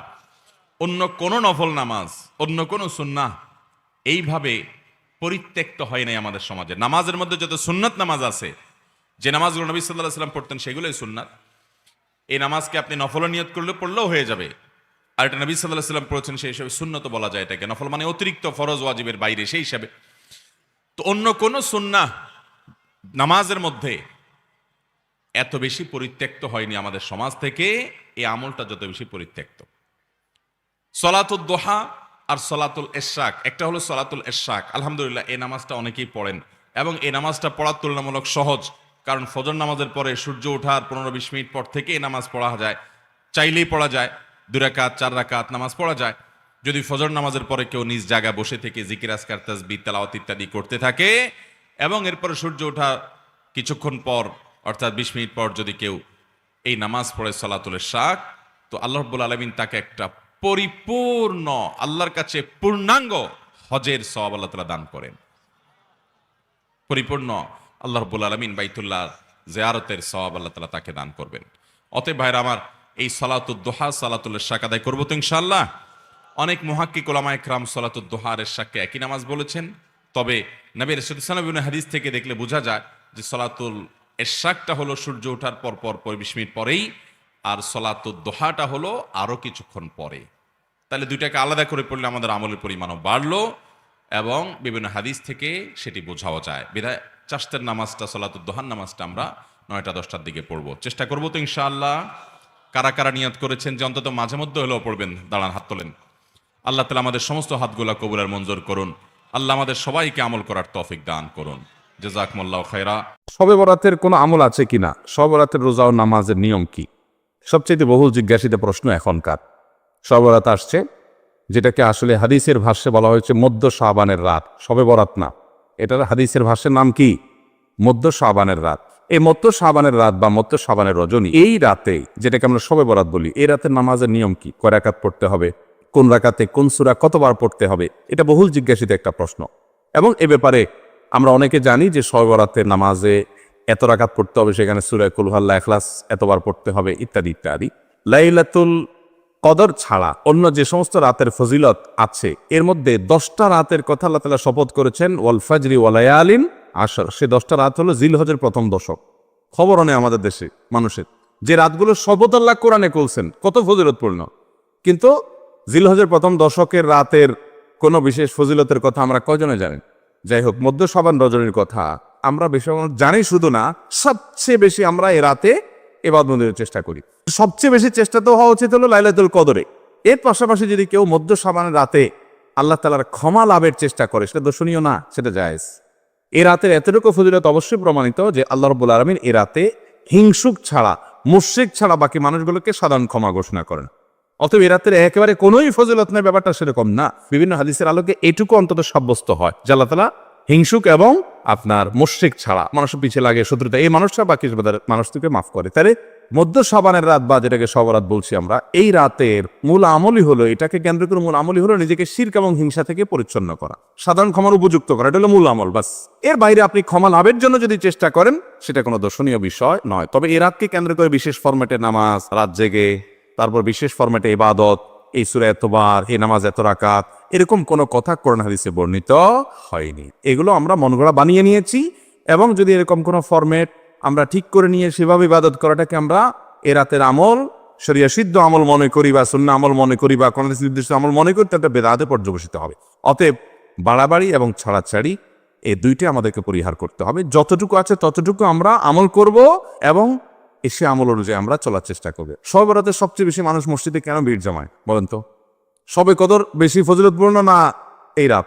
শবে কদর কোনো তুলনা আছে শবে কদরের সাথে কোনোটার? কিন্তু শবে কদরে কি এত মানুষ ইবাদত বন্দেগী করার চেষ্টা করে শবে বরাতে যত করে? কারণ কি? বৃষ্টির জন্য বলে। খারাপ বলেন নাই। আমি ছোট থাকতে যখন মাদ্রাসায় পড়ি, লজিংয়ে ছিলাম এক বাড়িতে, আমার মনে আছে এক মসজিদে সারা রাত শবে বরাতে এরকম দোয়া দরুদ হয়েছে।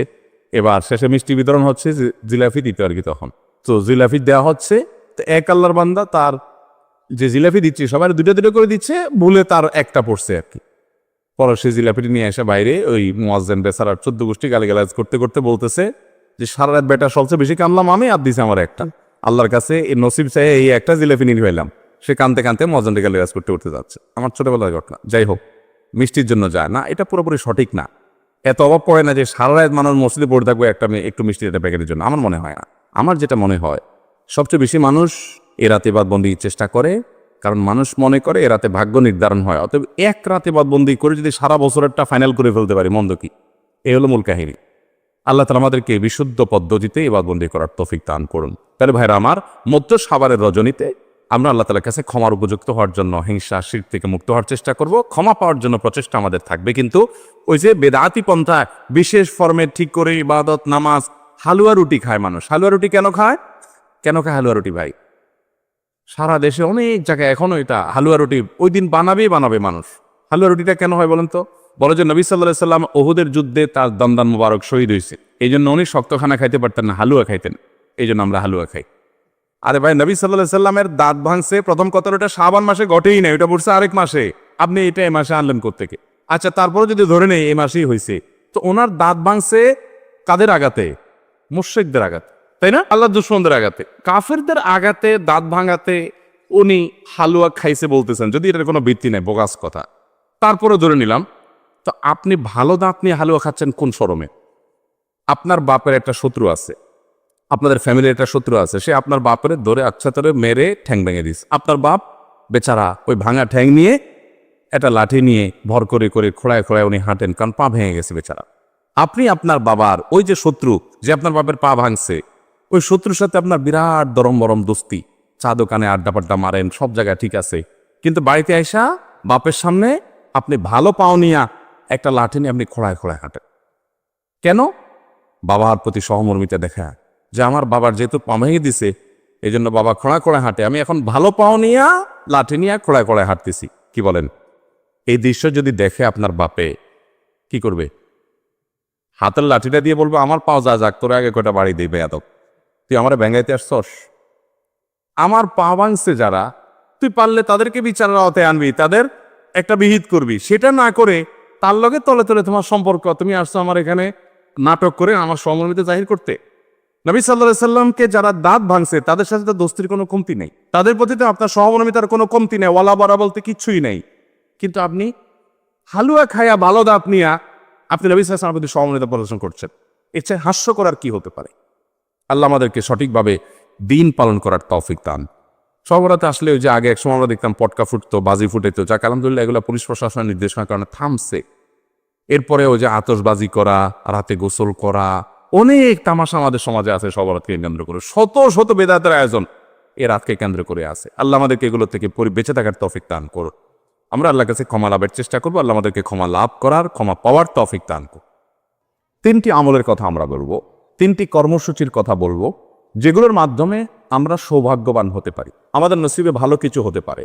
আরো অনেক আইটেম আছে, অনেকগুলো পয়েন্ট আছে, আমি শুধুমাত্র মৌলিকভাবে 3টির কথা বলছি। সর্বপ্রথম কাজ হলো আল্লাহর প্রতি ঈমান আনতে হবে, আল্লাহর আনুগত্য করতে হবে, আল্লাহর দাসত্ব এটা আমাদেরকে করতে হবে, আল্লাহর আদেশ নিষেধগুলোকে মেনে চলতে হবে। আমার রব, আমার সৃষ্টিকর্তা, যার কাছে আমাকে ফিরে যেতে হবে। ইন্না লিল্লাহ, নিশ্চয় আমরা সবাই কার? আল্লাহ। ওয়া ইন্না ইলাইহি, এবং আমাদের সবাইকে যেতে হবে আবার কার কাছে? আল্লাহর কাছে আবার যেতে হবে, তার সামনে দাঁড়াতে হবে। সেজন্য আমার রবের নির্দেশের বাইরে আমি চলবো না, তার নিষেধাজ্ঞাকে আমি লঙ্ঘন করব না। এর মধ্যে আমার এই জীবনের প্রত্যেকটা ক্ষেত্রে আমার কল্যাণ নিহিত, আবার এর মাধ্যমে আমার অনন্ত অসীমকালের যে যাত্রা, তার কল্যাণও পরিপূর্ণভাবে নিহিত। মোহতারাম হাজরি, সেই রবের আনুগত্য, তার গোলামি, তার দাসত্ব যদি আমরা পরিপূর্ণভাবে করতে পারি, আমার নিজেকে যদি আমি সারেন্ডার করে দিতে পারি, আল্লাহর কাছে সমর্পণ করে দিতে পারি, আমি যে প্রকৃত মুসলমান হয়ে নামে মুসলমান না হয়ে আমি যদি পরিপূর্ণভাবে আল্লাহর গোলামি করতে পারি, যে আল্লাহর আদেশ আছে, পৃথিবীতে আর কার আদেশ আছে বা নাই আমার দেখার দরকার নাই, কারণ আমি গোলাম আল্লাহর আর কারণ না। আমি বলেছি আশহাদু আল্লা ইলাহা ইল্লাল্লাহ, আল্লাহ ছাড়া সত্যিকারের মাবুদ আর কেউ নাই, হতে পারে না। অতএব নির্দেশ আমি যদি তার পাই, তাহলে আর কারণ নির্দেশ আছে কি নাই সেটা আমার দেখার কোনো প্রয়োজন। এটাই হলো ইমানের দাবি। আল্লাহ যদি কোনো বিষয় নিষেধ করেন, তাহলে সেই নিষেধাজ্ঞা আমি লঙ্ঘন করব না। তাতে কে খুশি হবে কে নাখুশ হবে, কোনটা আমার টিকবে কোনটা টিকবে না, সেটাও আমার দেখার দরকার না। এটা হলো আপনার ইমানের দাবি। আর যদি বলেন না, এক্ষেত্রে আমি কম্প্রোমাইজ করব, নানান দিক বিবেচনা করব, নানান মানসিকতা শুনবো, নানান দিক চলে দেখে তারপর ডিসিশন নিব, তাহলে আপনি নামে মুসলমান হতে পারেন, আপনি প্রকৃত অর্থে মুসলমান হতে পারেন।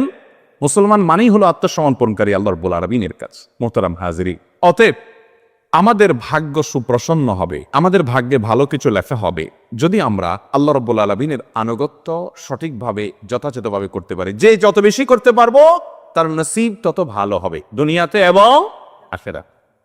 ভাগ্যে ভালো কিছু থাকা, এটার মিনিংটা আমরা অনেকে বুঝতে ভুল করি। আমরা মনে করি অনেক টাকা পয়সার মালিক হয়ে গেলে, অনেক ব্যাংক ব্যালেন্স হয়ে গেলে, অনেক জমি জমা হয়ে গেলে আমার ভাগ্য ভালো। আর জমি জমা হয় নাই, ব্যাংক ব্যালেন্স হয় নাই, টাকা পয়সা হয় নাই, সহায় সম্পদ বেশি হয় নাই, তার মানে আমার ভাগ্য খারাপ। ভাগ্য ভালো এবং মন্দকে এইভাবে যারা সংজ্ঞায়িত করেন তারা স্পষ্টত ভুলের মধ্যে আছে। বহু মানুষ সম্পদের মালিক হয়েছেন, বহু মানুষ বড় বড় চেয়ারের অধিকারী রয়েছেন, বহু মানুষ অনেক সম্মানজনক জায়গায় গিয়েছেন, কিন্তু তিনি সুখে নাই, শান্তিতে নাই, দুঃখে আছেন, পেরেশানিতে আছে না। এরকম দৃষ্টান্ত কি বুড়ি বুড়ি আছে না নাই? আবার সহায় সম্পদ অনেক বেশি নাই, অনেক বড় চেয়ারেও নাই, কিন্তু খুব হ্যাপি, খুব সুখী, খুব সমৃদ্ধ, খুব শান্তিতে আছে, নির্মল হাসি হাসতে পারে, কোন টেনশন নাই তার মধ্যে, কোনো ডিপ্রেশন নাই। এরকম মানুষও বহু আছে না নাই? সুখ এবং শান্তি এক জিনিস, আর সুখ শান্তির উপকরণ আরেক জিনিস। অনেকে সুখ শান্তির উপকরণ নিয়ে বসে থাকে কিন্তু সুখে শান্তিতে নাই। একজনকে দেখা যায় ব্যাংকের ক্যাশিয়ার মানুষ, সারাদিন টাকা গনে, বান্ডিল বান্ডিল, হাজার হাজার, লক্ষ লক্ষ, কোটি কোটি। সাদা চোখে দেখলে মনে হবে এত টাকা যে সারাদিন ঘাটে, এর চাইতে সুখে কে আছে? ওই বেচারা জানে যে টাকার গন্ধ কত মারাত্মক। ওই বেচারা জানে যে সারাদিনে ঘাটাঘাটির কারণে কত জীবাণু, রোগ বালাই, টেনশন, পেরেশানি, হাসি, তারপরে আপনার অ্যালার্জি, নানা রকমের অসুখ বিসুখ। ও জানে, সে বেচারা জানে যে এই টাকা ঘাটাঘাটিতে কোনো সুখ তার উল্লেখযোগ্য নাই। তারই আরেকজন সহকর্মী হয়তো কেশিয়ার না, টাকা হাতানের চাকরি নাই, ওই বেচারা তার চাইতে অন্তত ভালো আছে। সেটা জানে যে টাকার গন্ধ শোকা লাগে না, অ্যালার্জি হয় না, হাসি কাশি হয় না, অন্তত তার চাইতে ভালো আছে। কিন্তু সাদা চোখে দেখলে মনে হয় আরে বাবা, এত টাকার ভিতরে আছে, এর চেয়ে বেশি সুখী কে আছে? ভাইরা আমার, আল্লাহ রাব্বুল আলামিন আমাদেরকে সুখ, প্রকৃত সুখ কোন পথে সেটি বোঝার তৌফিক দান করুন। যাই হোক, তো বলছিলাম ভাগ্য সুপ্রসন্ন হওয়ার জন্য প্রথম আমল হলো আল্লাহ রাব্বুল আলামিনের দাসত্ব করা, আল্লাহর গোলামি করা। যে যতটা করবে আল্লাহ তাকে তখন সুখী করবেন। এটা আমার কথা নয়, কোরআনের ওয়াদা। আল্লাহ বলছেন ওয়ালাউ আন্না আহলাল কুরা আমানু ওয়াত্তাকাউ, জনপদের লোকেরা যদি ঈমান আনে এবং তাকওয়া অবলম্বন করে। তাকওয়া কি ভাই? তাকওয়া হলো আল্লাহ যা নিষেধ করেছেন সেটা থেকে আল্লাহর ভয় বেঁচে থাকা, আল্লাহর যা আদেশ করেছেন আল্লাহর নির্দেশের প্রতি সম্মান রেখে সেটা নির্দেশটা পালন করা, আল্লাহর আদেশগুলোকে মেনে চলা, এটাই তাকওয়া। এই তাকওয়া যদি কোনো জনপদের লোকেরা অবলম্বন করে ঈমান আনার পর, আগে ঈমান থাকতে হবে, ঈমান থাকার পর যদি এই কাজটা করে, আল্লাহ বলেছেন ওয়াদা লাফাতাহনা আলাইহিম বারাকাতিম মিনাস সামাই ওয়াল আরদ, নবমণ্ডল এবং ভূমণ্ডল থেকে বরকতের সমস্ত দুয়ার আল্লাহ তাআলা বলেছেন আমি খুলে দিব। আল্লাহ তাআলা কল্যাণ দান করবেন, আল্লাহ তাআলা সুখ দিবেন, শান্তি দিবেন আল্লাহর গোলামির মধ্যে। মুহতারাম হাজরি, অন্য আয়াতে সূরা নাহলের 97 নম্বর আয়াতে আল্লাহ বলেছেন মান আমিলা সালিহাম মিন যাকারিন আও উনসা ওয়া হুয়া মুমিন, যদি কেউ ঈমানদার অবস্থায় আল্লাহর বিশ্বাসী বান্দা হয়ে পরিপূর্ণ ঈমানটা ঠিক রেখে আকীদা বিশুদ্ধ করে সে যদি নেক আমল করে, সে হোক নারী হোক পুরুষ, সমান অধিকারের ক্ষেত্রে, হোক নারী হোক পুরুষ, যেই হোক না কেন, যদি ঈমানের পরে সৎকর্ম সম্পাদন করে, 5 ওয়াক্ত সালাত আদায় করে, হালাল হারাম মেনটেন করে চলে, পর্দা মেনটেন করে চলে, আখলাক সুন্দর করে, নবী সাল্লাল্লাহু আলাইহি ওয়াসাল্লামের সুন্নাহকে মেনে চলে, একতা করে এবং হাদিসকে যদি অনুসরণ করে, আল্লাহ রাব্বুল আলামিনের ওয়াদা হলো ফালানুহজিয়ান্নাহু হায়াতান তাইয়্যিবা, তাকে দুনিয়াতে আমি পবিত্র জীবন দান করব। যদি কেউ নেক আমল করে, আল্লাহর ওয়াদা হলো আল্লাহ সুবহানাহু ওয়া তাআলা তাকে পবিত্র জীবন দান করবেন, সুখের জীবন দান করবেন। সে নির্মল, পরিচ্ছন্ন, ফ্রেশ জীবন উদযাপন করবে, উপভোগ করবে। ওয়ালা নাজজিয়ান্নাহুম আজরাহুম বিআহসানি মা কানু ইয়ামালুন, দুনিয়াতে যে সে আমল করেছিল এর জন্য আল্লাহ বলছেন যে আমি তাকে অবশ্যই অবশ্যই তার কর্মের সর্বোত্তম বিনিময় দান করব আখিরাতের জান্নাতের মাধ্যমে। তাহলে এই আয়াতগুলো বলছে যে আমরা যদি নেক আমল করি, ভালো কাজ করি, আমাদের ভাগ্য সুপ্রসন্ন হবে ইনশাআল্লাহ।